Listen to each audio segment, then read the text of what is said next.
Anehnya nih, pintu udah dikunci, tapi kok abang gue yang pertama katanya ngomong ngelihat sekelibetan bayangan nih Lihat bayangan. masuk dari luar ke dalam.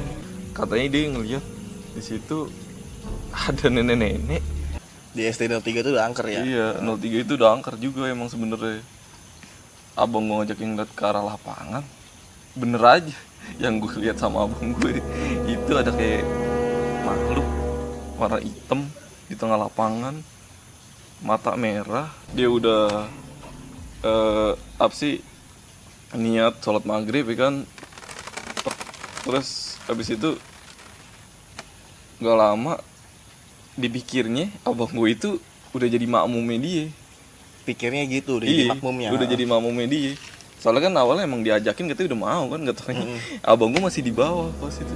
Berarti pertanyaannya itu sholat sama siapa gitu ya? Iya makanya kan, gue, abang gue, nyokap gue baru ngeh tuh. Ternyata di samping rumah gue itu ada sumur. Ada sumur. Sumur tua. Si Elisa ini ditanyain kan sama abang gue, rumahnya di mana? Di Bangka. Oh sama dong kata abang gue, sama dong. Bangka berapa? Bangka 2. Di mana tuh? Di Gang Empang Jaya. Oh sama dong kata abang gue gitu kan. Sama dong. Emang di mananya rumahnya? Rumah aku di samping rumah kamu.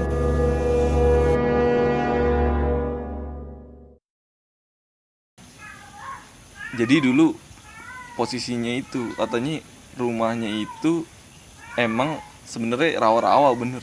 Zaman dulu, cuman itu sumur udah ada tuh dari zaman dulu. Zaman dulu ada sumur tuh ya. Iya udah.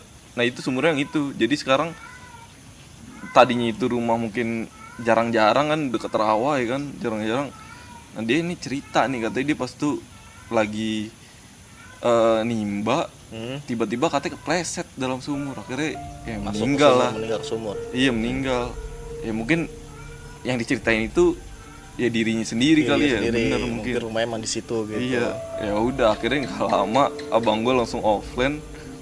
Udah nih abang gue lagi langsung offline, langsung turun dah ke bawah. Besoknya cerita tuh ke keluarga gue, akhirnya kita juga semakin takut tuh di situ tuh. Tapi yang bikin kita berani itu bokap sih. Bokap ya. Bokap gue.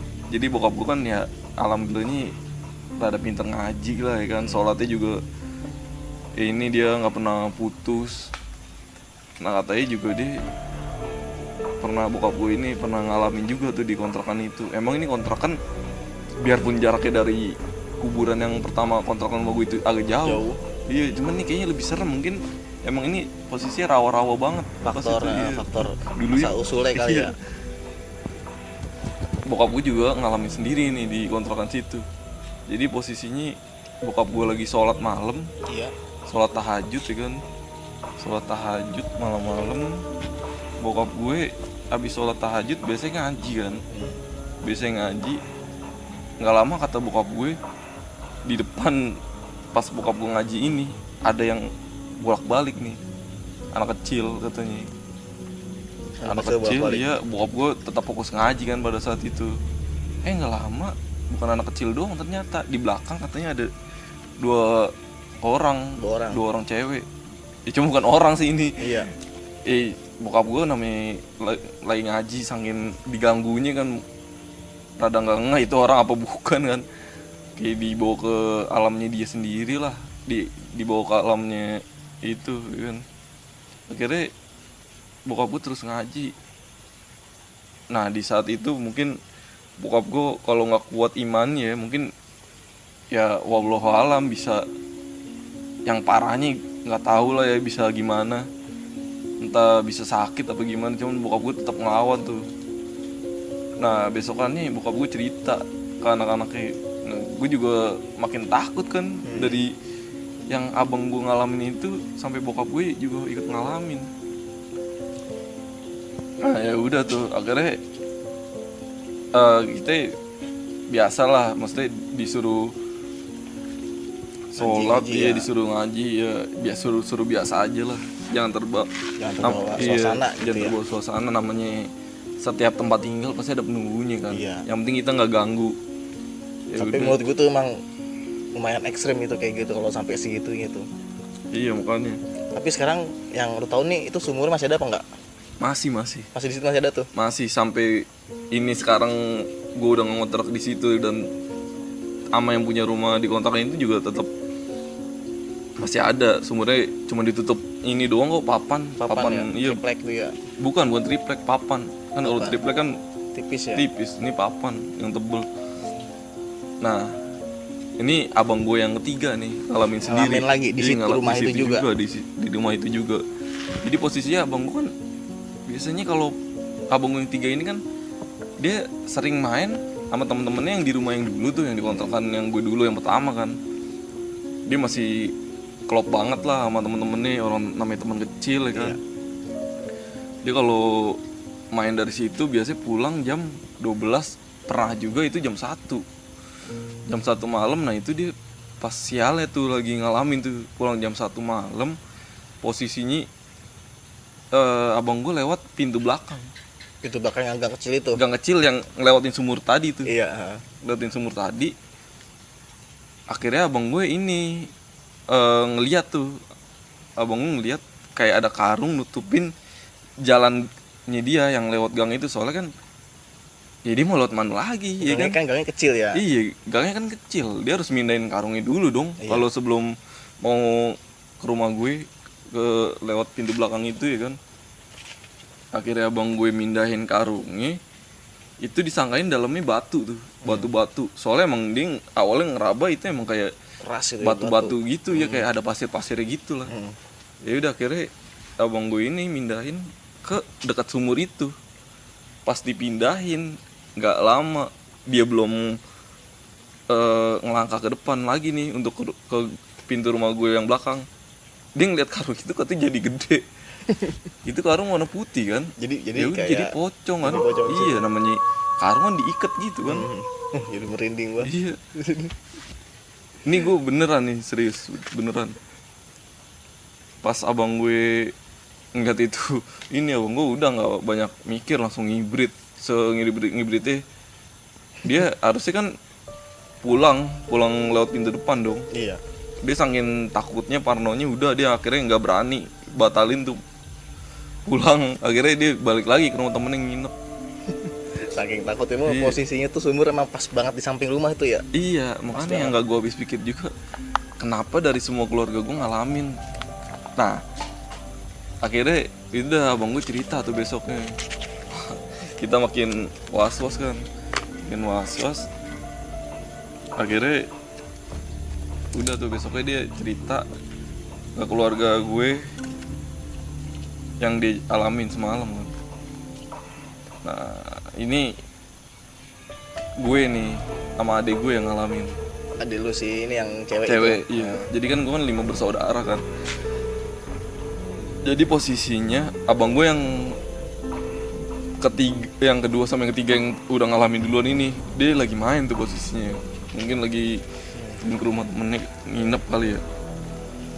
Jadi pas di ruang komputer itu, gue sama adik gue lagi iseng-iseng kan main komputer, nyari video-video YouTube yang inilah yang lagi seru ya kan, yang lucu-lucu. Emang lagi zamannya situ video YouTube yang lucu-lucu ya. Iya. Awal kita kenal YouTube Itu dulu belum ada yang namanya TikTok tuh. belum ada. Belum Jauh. ada yang namanya TikTok. TikTok baru tahun-tahun ini. Iya makanya belum ada TikTok. Nah akhirnya gue sama adik gue ngalamin hal yang bener-bener di luar nalar sih sebenarnya. Pas lagi main komputer itu. Iya. Jadi itu posisi lampu di kamar gue kan, yang komputer itu kan nyala, Iya. tiba-tiba mati. Padahal itu posisi cuman gue sama adik gue, terus abang gue yang pertama, tapi dia di kamar sebelah. Nggak mungkin dong dia ngisengin gue, soalnya kan maksudnya dia tahu sendiri lah di situ emang udah angker kan posisinya. Iya, nggak usah diserem-seremnya juga udah serem ya trennya gitu. Iya, udah serem. Nah akhirnya itu sebelumnya abang gue udah ngingetin tuh gue sama adik gue. Udah tidur, udah jam segini, udah tengah malam, mau ngapain sih katanya. Gue sama adik gue ini dong jawab ya, lagi ini aja nonton YouTube. Yaudah akhirnya abang gue omongan yang gak gue denger sama adik gue juga kan. Yaudah akhirnya bener tuh, lampu mati tiba-tiba, mati sendiri. lampu mati. Gue sama adik gue langsung ngibrit dong ke Bawah. tempat Abang lu. ke abang gue, kamar yang sebelahnya. Posisinya kalau emang itu abang gue yang matiin, posisi dia nggak mungkin secepat itu dong. Iya. Dia bener-bener tidurnya emang kayak udah pules banget, posisi juga bantal udah ditutupin ke mukanya kan. Akhirnya dia ngomong, makanya jangan main komputer malam-malam, kan dibilang. Itu posisinya juga orang tua gue di bawah tuh tidurnya. Udah akhirnya orang tua gue pada bangun, kenapa tadi aneh banget, lampu mati sendiri pas lagi main komputer kan. Udah akhirnya gue sama abang gue yang pertama itu, abang pertama gue matiin komputer tuh. Udah akhirnya gue tidur dah. Jadi lumayan banyak juga ya pengalaman horor di si kontrakan Bangka tuh. Iya bener. Nah akhirnya itu, oh iya ngomong-ngomong yang tante gue di kontrakan yang pertama ya, yang di kontrakan pertama itu sebenarnya tante gue itu lagi sakit. Lagi sakit itu. Iya yang tadi itu tuh yang gue bilang cerita gue diajak nelpon ke sekolahan. Itu sebenarnya tante gue posisinya lagi sakit. Nah ini agak flashback ya, mundur ke yang cerita pertama. Cerita yang kontrakan yang pertama yang, nih iya, yang ini. Bukan kontrakan yang kedua yang sumur. Jadi pas itu posisi gue masih kelas 6 SD ya kan, 6 SD. Sebenarnya tante gue lagi sakit, sakitnya gak jelas sakit apa. Orang udah dibawa ke dokter, dibilang katanya dokter awalnya paru-paru basah. Tapi kok lama-lama dokter nggak bisa ngeliat penyakitnya nih. Nggak bisa kebaca. Nggak bisa, iya nggak bisa ngebaca. Katanya ini sebenarnya udah sembuh, cuman nggak tahu ada penyakit apa yang gerogotin badannya. Emang sebelumnya badan tante lo itu berisi lah mungkin ya? Berisi, soalnya kan keluarga gue kan ya lumayan lah, maksudnya dari segi makan juga alhamdulillah terjaga lah ininya, makanannya ya kan. Akhirnya nggak lama adiknya tante gue ini nyaranin, katanya suruh manggil ya, katanya orang yang bisa ngobatin lah, tapi bukan dokter nih, paranormal ya gitu ya. Iya kayak paranormal gitulah. Kayak paranormal gitu. Akhirnya dibawa dah tuh ke rumah. Tante gue dibaca-bacain doa, mungkin ya paranormal, cuman doanya doa sama, doa orang muslim. Ditempelin telur ayam kampung ke dadanya. Tante gue sakitan tuh. Tante gue kesakitan. Pas udah selesainya telurnya itu dibuka kan, dibuka nggak taunya, tahu gak sih itu kan telur namanya fresh kan, harusnya kan kalau kuning kan kuning ya, kalau fresh kuning. Iya, pas dibuka ini bener-bener telurnya udah kayak telur busuk, nggak tahu apaan itu yang di dalamnya, tiba-tiba warnanya bener-bener udah nggak karuan lah, hitam lah.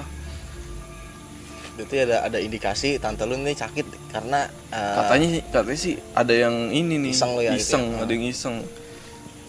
Katanya entah dari mantan pacarnya apa dari siapa. Ya udah kan, akhirnya dari situ keesokan harinya orang pinternya langsung ngomong tuh besoknya, ini kalau bisa tante kamu diobatinnya pakai daun putri malu. Tahu daun putri malu kan? Yang kalau disenggol nguncup langsung. Dia katanya pakai daun putri malu direbus, terus kaki di betisnya tuh katanya posisi ada, nggak tahu ada penyakitnya ya, mungkin di betisnya itu disuruh dikasih uap-uap ya? Oh iya, bukan dikasih uap dari rebusannya. Iya, akhirnya ya udah dijalanin kan, tapi balik lagi tuh bokap gue karena nggak begitu percaya sama orang pinter nih, karena kan bokap gue kan juga agamanya juga lumayan lah ya kan, sholat rajin. Ya udah tuh akhirnya bener aja akhirnya dari orang pintar itu ternyata nggak ada membuahkan hasil. Ya udah akhirnya balik lagi berobat ke dokter, makin aneh. Pas Masih tante masih gua- nihil juga. Iya, dibilang masih nihil juga, katanya penyakitnya nggak ada. Jadi Penyakitnya nggak ada, ya udah dibawa ke rumah kan, berobat jalan tuh. Tapi tante gue udah diminumin obat setiap hari dokter, bukannya sembuh, yang ada makin parah.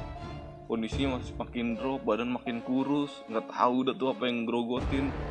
Terus akhirnya bokap gue ngomong dan empat mata sama tante gue, sebenarnya kamu yang dirasain apa katanya. "Ah, tahu lah, sedih aja," katanya gitu. Cuman di situ tante gue juga belum mau jujur ya kan, belum mau jujur. Akhirnya bokap gue ngorek-ngorek lagi, pernah gak sih kamu nggak apa ke mana gitu, nggak numpang-numpang atau gimana? Terus tante gue pernah bilang jawabnya, emang gimana tuh? Pas itu posisinya lagi kebelet kencing katanya. Kebelet kencing malam-malam udah gitu, jauh dari pemukiman orang, nggak tahu dah tuh kita di mana ya kan. Ya udah akhirnya tante gue saking kebelet kencingnya, akhirnya dia ngencing di ini, kayak ada lobang tapi dekat pohon. Saking kebeletnya kan dia ngencing di situ dong, jongkok tuh dia tuh. Nah besokannya baru tuh dia katanya ngerasa badannya kayak nggak enak gitu. Ya udah kata bokap gue, ya udah itu mungkin katanya. Akhirnya di keluarga gue akhirnya konsultasi nih ke, dulu tau gak sih ada acara TV yang di La TV atau kalau nggak salah, namanya Tim Pemburu Hantu. Oh iya, Ya akhirnya itu di ini lah TV itu dulu. iya bener. Akhirnya itu tetangga gue nyaranin katanya harus konsultasi lah ke salah satu tim pemburu hantu yang, ya tahu kan pemburu hantu kan maksudnya juga akidahnya juga kan Islami banget kan, Iya. pakai doa-doa gitu. Akhirnya diceritain tuh yang tante gue bilang ke bokap gue kemarin, diceritain katanya bener, katanya di situ juga salah satunya yang ngikutin tante gue. Katanya jangan sembarangan, lain kali katanya kalau mau buang air kecil, soalnya kan kita nggak tahu di situ ada penunggunya apa enggak. Apalagi itu lubang kan tempatnya jin-jin Kita nggak ngumpul tahu kan. lah ya. Jadi intinya tuh tante lu udah bertindak senonoh lah gitu ya. Iya itu karena dia saking kebeletnya. Kebeletnya. Iya namanya cewek kan kebelet juga, kalau ditahan mungkin sakit kali ya rahimnya apa gimana. Iya. Ya udah dari situ tante gue kondisinya makin drop. Akhirnya pas keluarga gue pindah, itu gue pas itu masih kelas 6 SD tuh, pas keluarga gue mutusin untuk pindah, tante gue juga pindah, tapi kita beda rumah. Udah beda rumah lagi. Jadi tante gue tinggalnya ini sendiri di tempat orang tuanya yang dulu, tempat nenek gue lah bisa dibilang. Tempat nenek gue itu akhirnya dia di situ sendiri. Gue nggak tahu itu maksudnya dia sendiri, entah nggak mau repotin keluarga gue lagi apa gimana ya kan. Nah di pikiran keluarga gue di situ dia kehidupannya agak membaik lah ya kan, agak membaik. Pas keluarga gue tengokin lagi, kok bukannya membaik malah makin parah. Yang bener-bener jalannya udah bongkok, makannya udah bener-bener nggak masuk lah. Sekalinya dimakan juga muntah mulu katanya. Ya udah akhirnya lama kelamaan pas sebulan kemudian keluarga gue nelpon yang tim pemburu hantu itu kan. Disuruh katanya ngobatinnya lewat perantara telepon. Akhirnya dibaca-bacain segala macam doa lah, termasuk ayat kursi. Intinya itu di ruqyah lah ya, di ruqyah jarak Iya, jauh ya. di ruqyah itu tante gue posisi bener-bener kepanasan banget. Gue bokap gue, tetangga gue yang nyaranin berobat ke pemburu hantu itu ngeliat sendiri. Jadi pas tim pemburu hantunya itu ngomong Allahu Akbar, bener-bener semuanya pada mental. bukan tante gue doang yang mental tuh, gue merinding lagi tuh. Saking ini gue ngeliat nyatanya emang kayak gitu. Ini mental semuanya mental, termasuk gue ya kan. Gue pas tuh apalagi masih kelas 6 SD, buset dah. Bener ngebayangin ini yang aduh nggak karuan lah ya. Nggak karuan lah, takut iya, cuman mau nangis juga. Posisinya lagi emang tante gue lagi begini kan, sakit nggak enak. Ya udah akhirnya di situ katanya tim pemburu hantunya ngeliat emang katanya masih ada di tubuh tante lo itu ya. Masih ada di dalam tubuh tante gue. Ini semakin kayak nyakit kok, makin gak sembuh. Udah dibacain doa-doa juga, berarti kan tandanya emang jin udah bener-bener netap kan di tubuh dia, tante gue. Mungkin emang itu kesalahan, iya karena kesalahan fatal kali ya. Kesalahan fatal ya udah akhirnya 2 bulan kemudian keluarga gue balik lagi nih ke rumah tante gue itu bener-bener nyokap bokap gue, keluarga gue udah bener-bener pasrah karena emang bener-bener udah nggak bisa, kayaknya udah nggak bisa tertolong lagi.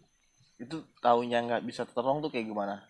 Ya bener-bener tadinya kan maksudnya makanan dia bisa ngunyah tapi muntah kan, ini bener-bener udah nggak ada yang makanan masuk lagi, udah sama-sama nggak. Ya gimana badan mau sehat ya kan. Gue nggak tahu apa yang dipikirin, cuman bokap gue itu ngelihatnya tante gue udah nggak bisa ngomong juga, udah nggak bisa ngomong tapi mata tetap gini kan, bisa kayak biasa gitu melek tapi posisi tiduran. Nah yang bikin ngenesinnya lagi itu pas sambil tiduran kaki dia ini nih sambil tiduran udah nggak bisa dilurusin lagi dia. Jadi karena kan tiduran aja. Kan iya mungkin dia ngerasain kedinginan apa gimana ya kan, jadi kaki lu telentang tapi kaki gini kan nekuk dia. Pas di keluarga gue iniin katanya dia sakit, bukan katanya sih, maksudnya dari ekspresi wajah dia kesakitan ya udah akhirnya nggak mau maksain. Pas nyokap gue ngeliat di belakang badannya ini dibalikin, ternyata di situ emang ada luka ternyata di balik kakinya itu ya. Bukan di kakinya, ini baru lagi nih yang nyokap gue ngeliat katanya di bagian sekitar pinggang mau ke punggung itu katanya di situ kayak ada luka yang bener-bener kayak udah lama busuk lah di tante lu itu. Iya, nyokap gue juga baru taunya pas udah parah itu tuh ternyata, karena kan tante gue pas itu posisi tiduran mulu ya kan, ya udah akhirnya bener-bener busuk banget. Di situ keluar darah seger banget kan di situ. Iya, darah seger keluar mulu, otomatis kan tante gue semakin darahnya berkurang kan. Tapi juga kalau mau didonorin darah juga kayak percuma, posisinya tante gue udah kayak gitu. Tim medis juga nyatain katanya nggak ada penyakit ya. Jadi serba salah di sini. Jadi serba salah. Keluarga gue juga bingung banget, udah benar-benar pasrah sama Allah, udah minta yang terbaik lah ibarat kata, udah pada ikhlas keluarga. Ya udah akhirnya keesokan harinya dengar kabar pas gue itu dari sekolah sebenarnya hari Senin, gue inget banget posisi hari Senin. Harusnya itu gue sekolah, tapi gue dikabarin sama saudara gue yang tinggalnya deket rumah tante gue itu, katanya udah nggak ada tante gue. Keluarga gue akhirnya ya udah buru-buru lah tuh ke tante gue. Ya udah bener aja emang udah meninggal. Pas sumpah pas gue ngeliatin muka tante gue, almarhum tante gue, kayaknya bener-bener beda banget sama waktu hidup. Maksudnya badannya juga kan masih berisi ya kan, berisi seger lah. Ini bener-bener habis banget. Udah meninggal pun ini kakinya ini nggak bisa diiniin, nggak bisa dilurusin, nggak bisa dilurusin. Iya, nggak bisa dilurusin. Ya udahlah akhirnya biarin aja lah gitu. Mungkin udah saking kakunya, mungkin saking lamanya kali ya. Mungkin emang tulangnya udah kayak ibarat kata besi karatan ya kan, udah gitu aja udah. Ya udah akhirnya udah tuh di adenya nenek gue ya bisa bilang kakek gue lah, kakek dari adanya nenek gue ini ke situ nyamperin ya.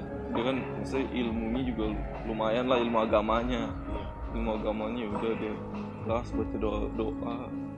Dan gue nggak tahu sih ini maksud beliau apa. Dia kayak yang gue lihat, tante gue kan matanya juga kan namanya itu habis sakit mungkin ya, matanya pas di tutup sama kakek gue yang dari nenek gue ini nggak mau nutup. Jadi gak bisa masih posisi masih melek gitu ya. Iya, posisi masih melek. Ya udah akhirnya sama kakeknya gue ini akhirnya udah dijilat. Itu matanya itu dulu Ya gue nggak tahu itu posisi gue masih kecil, gue nggak tahu udah maksudnya apa. Akhirnya ditutup lagi. Nah alhamdulillah tuh baru bisa tuh. Ya udah dari situ bener-bener kejadian mistis yang pernah seumur hidup gue alamin sih. Jadi lumayan juga ya itu ya masa dari tante lu itu. Iya, tapi bener. Setelah tante lu meninggal tuh aman-aman aja kan di situ ya. Alhamdulillah aman-aman aja sih. Dari keluarga gue juga ya semakin sini ya semakin kayaknya udah terbiasa lah mungkin ya. Udah maksudnya udah sama penunggu-penunggu yang biasa di rumah gue alami itu juga udah nggak begitu banyak ngalamin kejadian-kejadian mistisnya. Ya udah. Oke nih Mas Danu, lumayan juga ceritanya nih. Kalau ada teman-teman nih yang punya cerita horor, bolehlah di komen, kalau nggak di DM nih di Instagram Jalan Bersama. Sekian dari gua Irfan dan Mas Danu. Assalamualaikum warahmatullahi wabarakatuh.